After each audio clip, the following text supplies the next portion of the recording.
you know a value of one of the trig functions for theta and what quadrant you're in, you can find any of the other 5 trig functions values for that theta. So for example, here we know we're in the 3rd quadrant.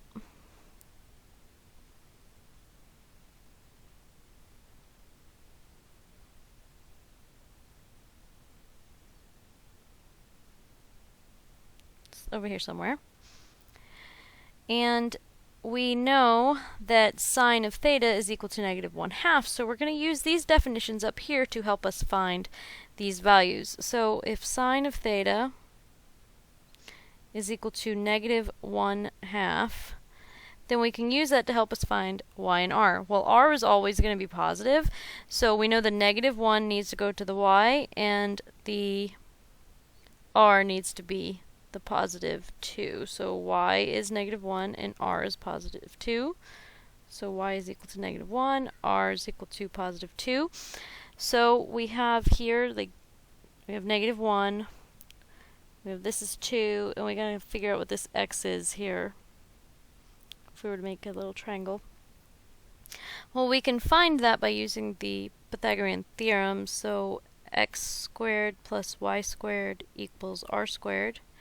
So x squared would equal r squared minus y squared, or x squared, or just x is equal to the square root of r squared minus y squared.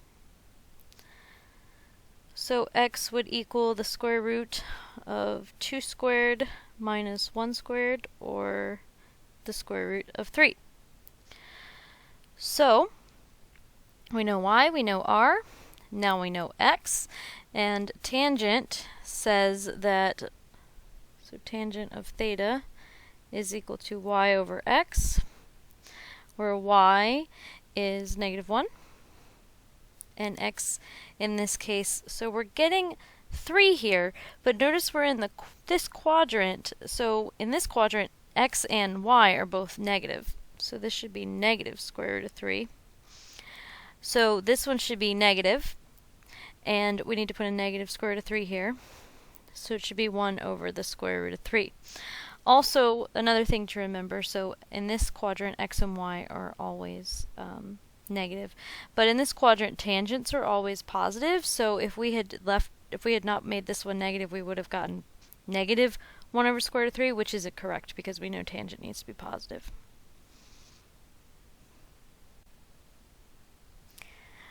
We know the cotangent of theta is equal to -1, and we know we're in the 2nd quadrant. So we're over here somewhere.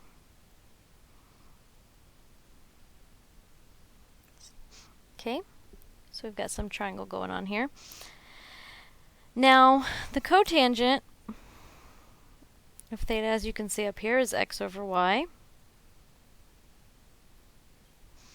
Okay, so it needs to either be -1 over 1 or 1 over -1 for it to be equal to -1. So either the top one, or the numerator, or the denominator need to be negative. So we just got to figure out which one. Well, when you're in quadrant 2, your x's are negative and your y's are positive. So we'll let x be -1 and we'll let y be +1. So we'll say this is -1 over 1. Alright.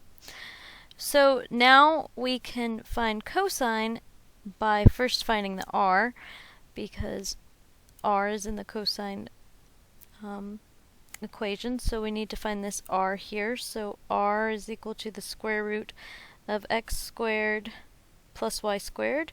So r is equal to the square root of -1 squared plus 1 squared. So r is equal to the square root of 2. So the cosine of theta is equal to x over r. We said x was -1, and we said r was the square root of 2. Now that's not okay, because we can't have a radical in the denominator, so if I multiply the top and the bottom by the square root of 2, I'll get negative square root of 2 over 2. Now it's good to always check. Now we checked our x and y to make sure they were correctly negative and positive, but remember the only thing that should be positive in this quadrant should be sine, so we are good here. the first thing I need to do with this one is figure out which quadrant I am in.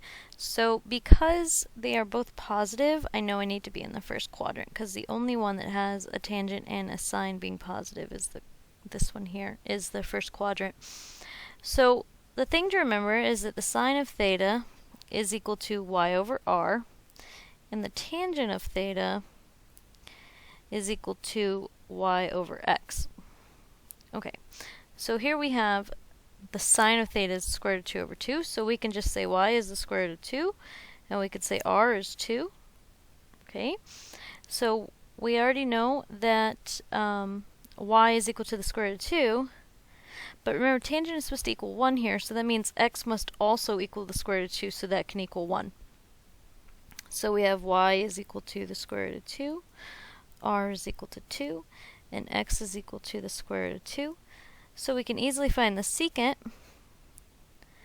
because the secant is the reciprocal of sine, so it is the reciprocal of cosine, so it is r over x.